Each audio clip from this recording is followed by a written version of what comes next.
નમસ્કાર દોસ્તો, પઠાણ ફિલ્મનો તો ખૂબ વિરોધ કર્યો હતો. ત્યાર પછી પઠાણ ફિલ્મ ચાલી પણ ખરી. એ કોના કહેવાથી ચાલી એ સમગ્ર જનતાને ખબર જ છે. ઉપરથી ઓર્ડર આવ્યો કે પઠાણ ફિલ્મ રિલીઝ થવા દેવાની જે તે રાજ્યના મુખ્યમંત્રીની જવાબદારી રહેશે. એટલે બહુ આસાનીથી પઠાણ ફિલ્મ ચાલી ગઈ અને જેટલા ભક્તો વિરોધ કરતા હતા એ લોકો પણ પઠાણ ફિલ્મ જોઈ આવ્યા. ત્યાર પછી આવી જવાન ફિલ્મની અંદર જે કહાની બતાવવામાં આવી છે, આજના સમયની જે ઘટના છે એ ઘટનાને લઈને જ જવાન ફિલ્મની સ્ટોરી બનાવવામાં આવી છે. ત્યારે જવાન ફિલ્મને લઈને પણ ઘણા બધા વિવાદો થયા છે. ભારતીય જનતા પાર્ટીની અંદર ખલબલી મચી ગઈ છે. તમે પણ જોઈએ છે જવાન ફિલ્મ, અને ન જોયો હોય તો અચૂકથી જોઈ આવજો. આજના જે હાલાત છે દેશના, એ હાલાત ઉપર આ ફિલ્મ બનાવવામાં આવી છે. ત્યારે અમારા મિત્ર મોહિત શર્મા જવાન ફિલ્મ જોવા માટે પહોંચ્યા હતા. જવાન ફિલ્મ જોયા પછી જે ગોદી મીડિયાના ધજિયા ઉડાવ્યા છે એ વિડીયો મારે તમને બતાવવો છે.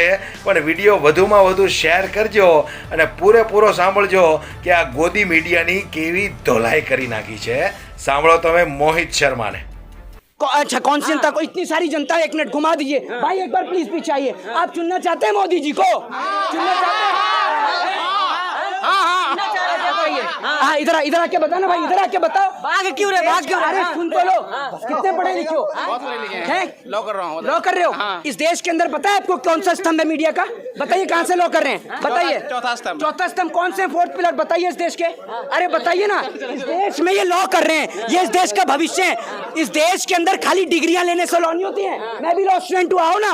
यहाँ खड़े होकर बात करना, मोदी को जितना अच्छा लग रहा है आपको. क्या अच्छा लग रहा है? किसान आत्महत्या, उससे ये पूछ लो, उससे ये पूछ लोगे ना खाली इस देश के अंदर कि कितना किसान आत्महत्या करता है या फसल उगती कैसे, उसको ये पता नहीं होगी. यहाँ हंस के दिखा रहा है. अगर इसके पिताजी किसान होते ना तो इसकी आंख से आंसू आ रहा होता. रुको जरा, सब्र करो. देखिए, मैं आपको एक चीज बताता हूँ. सबसे पहली बात तो ये कि आप भले अपनी टीआरपी के लिए इसको वीडियो को बना सकते हैं, नो प्रॉब्लम. और इस देश में हर कोई टीआरपी स्कैम घोटाला भी इस देश ने देखा है. लेकिन मैं आपको बताता हूँ, ये जो मूवी है ना, ये देश की रियलिटी पे है सर. और मैं आपको ये समझता हूँ कि जिसकी आंख से आंसू नहीं आए ना इस फिल्म के सीन को देखकर, तो मैं ये समझता हूँ कि वो या तो इस देश का नागरिक नहीं है या फिर वो इस देश के किसान और जवान के बारे में जानता ही नहीं है, वो विदेश से आया हुआ है. इस फिल्म को देखकर देश के अंदर जो डिक्टेटरशिप और जो तानाशाही चला रहे हैं ना इस देश में, सिर्फ उनकी आंख से आंसू नहीं आएंगे, बाकी हर एक व्यक्ति अपनी आंख से आंसू टपका देगा. मैं आपसे एक पर्सनल सवाल पूछूंगा, झूठ मत बोलिएगा. मोदी हाई स्कूल वाली बात मत बोलिएगा. ये बताइएगा, आपने इस मूवी को देखा है? मैंने देखा है. आपने मूवी को देखा है? एक बात मुझे बताइए, जब इस मूवी का वो सीन आता है, जब उनसे पूछा जाता है, हमारे देश के फॉर्मर मिनिस्टर को बुलाया जाता है और उनसे पूछा जाता है कि 10281 करके, तो वो कहते हैं कि मैं पढ़ा लिखा नहीं हूं. और ये रियलिटी है सर. इस देश में अनपढ़ जाहिल गवार लोग आज इस देश के सिस्टम को चला रहे हैं. आज इस देश के नेताओं को पता नहीं है कि हमारे देश का बजट कितना है. 18 करोड़ की सड़क 250 करोड़ में बन जाती है. उसके पीछे का रीजन ये है कि हमारे देश के जो नेता हैं, जो लीडर्स हैं, वो अनएजुकेट हैं. उनके पास कोई काम, कोई धंधा नहीं है. उन्होंने जो बिजनेस बनाया वो धर्म को बिजनेस बनाया है. धर्म के नाम पर लोगों को लड़ाया है और उनसे जो हकीकत की चीजें हैं वो छिपा ली हैं. जो सिस्टम के खिलाफ आवाज उठाए उसको उठा के जेल में डाल दिया. सर, आज एक बात मुझे बताइए, मैं मोदी सरकार के अगेंस्ट बोलता हूं. कल को मेरे घर से ड्रग्स बरामद कर दिया जाए, मैं कैसे प्रूफ दे पाऊंगा कि मेरे पास वो मेरे ड्रग्स नहीं है? यही रियलिटी सर इस देश में दिखाई गई है. और ये होता है सर हकीकत में. बहुत सारे लोग ऐसे हैं प्रिजनर्स जो जेल के अंदर कैद हैं, उनका कोई दोष नहीं है सर.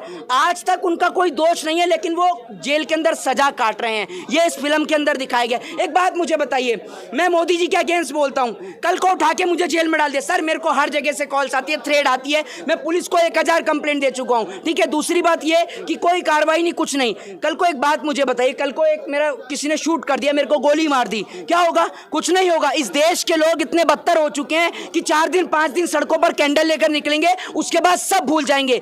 ये देश जो है ना, मानसिक तौर पर गुलाम हो चुका है. इस देश ने पहले राजाओं की गुलामी सही, इस देश ने अंग्रेजों की गुलामी सही, और आज ये देश नेताओं की गुलामी सहन कर रहा है. हमें ये गुलामी चाहिए ही नहीं सर. क्यों कह रहे हैं कि उंगली करने से पहले सोचना चाहिए?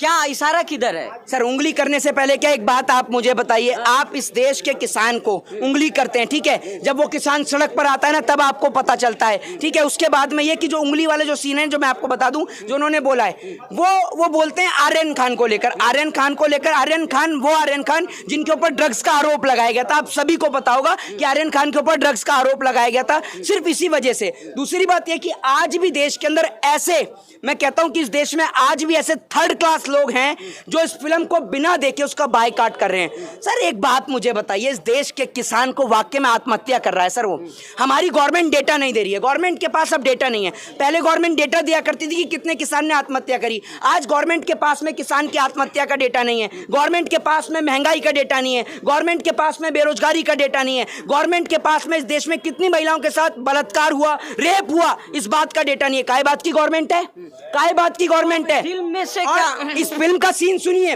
इस फिल्म का सीन सुनिए, जब वो पूरी की पूरी मेट्रो को बंदी बना लेते हैं शाहरुख खान, तो फोन करके बोलता है शाहरुख खान कि मुझे इतना पैसा चाहिए। बोलते हैं कि इतना पैसा नहीं मिल सकता, फॉर्मर मिनिस्टर से जो कृषि मंत्री होता है उससे बोलते हैं कि मुझे इतना पैसा चाहिए। वो कहता है इतना पैसा तो मिल ही नहीं सकता है, 40,000 करोड़ के आसपास समथिंग कुछ बोलता है। वो कहता है इतना पैसा तो मिल ही नहीं सकता है क्योंकि मेट्रो के अंदर आम लोग थे, तो वो कहता है कि इतना पैसा नहीं मिल सकता। वो कहता है कि अभी पैसा मिलेगा और अभी के अभी तुम दोगे, तुम्हारे पास एक कॉल आएगा। क्योंकि उस मेट्रो के अंदर एक बहुत हाई प्रोफाइल बिजनेसमैन जिसका ट्रैफिक जैम हो जाता है तो उसकी बेटी गाड़ी से उतरकर मेट्रो में चली जाती है और मेट्रो को हाईजैक कर लिया जाता है, तो उसकी बेटी को भी उसी मेट्रो में होती है। जब उसकी बेटी बोलती है कि पापा मेरे को किडनैप कर लिया है, तब पैसा लेकर पहुंचते हैं और फॉर्मर मिनिस्टर कहता है बस ये पूछो कि पैसा कैसे भेजना है। मतलब इस देश की जनता मरे तो मरे, लेकिन अगर बात बिजनेसमैन के बच्चों की आ गई तो सुभाष चंद्र का 5,000 करोड़ भी माफ हो जाएगा और इस देश में बिजनेसमैनों का भी कर्जा माफ हो जाएगा। कितने किसान का कर्जा इस देश में माफ होता है, जरा ये बताइए।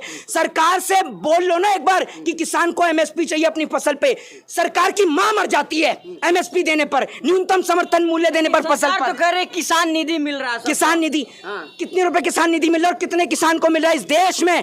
90% किसान के 50% किसान ऐसा भी है इस देश के अंदर जिसके पास में डॉक्यूमेंट्स भी नहीं है सर, ना आधार कार्ड है ना वोटर आईडी कार्ड है, बच्ची को पढ़ा रहा है, बच्चे को पढ़ा रहा है। क्या उसके बच्चों का सपना नहीं है डॉक्टर, इंजीनियर, आईपीएस, आईएएस बनने का? पूरा सिस्टम करप्ट है सर इस देश का, पूरा सिस्टम, सबके सब बिका हुआ, कुछ से नीचे तक। परिवर्तन होगा कुछ, जवान फिल्म देख के कुछ परिवर्तन होगा, अगले दिमाग में कुछ परिवर्तन हुआ, आप कल से फिर भाजपा का जूता चाटेंगे। आपके दिमाग में परिवर्तन नहीं होगा तो जनता के में कहां से होगा?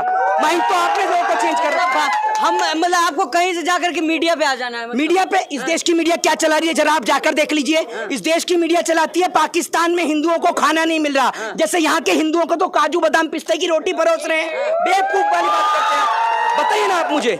इस देश की मीडिया चलाती क्या है सुबह शाम तक? हिंदू मुसलमान के सिवा मैं कहता हूं इतने सारे लोग खड़े हैं, मैं ओपन डिबेट चैलेंज देता हूं, किसी के अंदर दम है ना और किसी की मां ने दूध पिया तो यहां खड़ा होकर बहस करे मोदी सरकार को लेकर, मैं बताऊंगा कितना एजुकेट है वो। इस देश के अंदर एम्प्लॉयमेंट का रेट आपको पता नहीं है, देश की किसान की आत्महत्या का रेट आपको पता नहीं है। इतने सारे लोग हैं, दिखा दीजिए कोई हो ऐसे ही चुन रही है मोदी खड़े होकर। जनता ऐसे ही चुन रही है, जनता करे तीसरी बार फिर आ रहे हैं। जनता चुनती है, ईवीएम चुन रहा है, जनता चुन रही है। आपको कैसे पता? आप इंजीनियर हैं, जनता से पूछते रहते, बात करते हैं। अच्छा कौन सी जनता को? इतनी सारी जनता, एक मिनट घुमा दीजिए भाई, एक बार प्लीज पीछे आइए। आप चुनना चाहते हैं मोदी जी को? चुनना चाहते हैं? हाँ इधर आके बताना भाई, इधर आके बताओ। भाग क्यों रहे, भाग क्यों? अरे सुन तो लो, कितने पढ़े लिखे हो? लॉ कर रहा हूँ। लॉ कर रहे हो? इस देश के अंदर पता है आपको कौन सा स्तंभ है मीडिया का? बताइए कहाँ से लॉ कर रहे हैं, बताइए। चौथा स्तंभ। चौथा स्तंभ कौन से? फोर्थ पिलर बताइए इस देश के। अरे बताइए ना, इस देश में ये लॉ कर रहे हैं, ये इस देश का भविष्य है।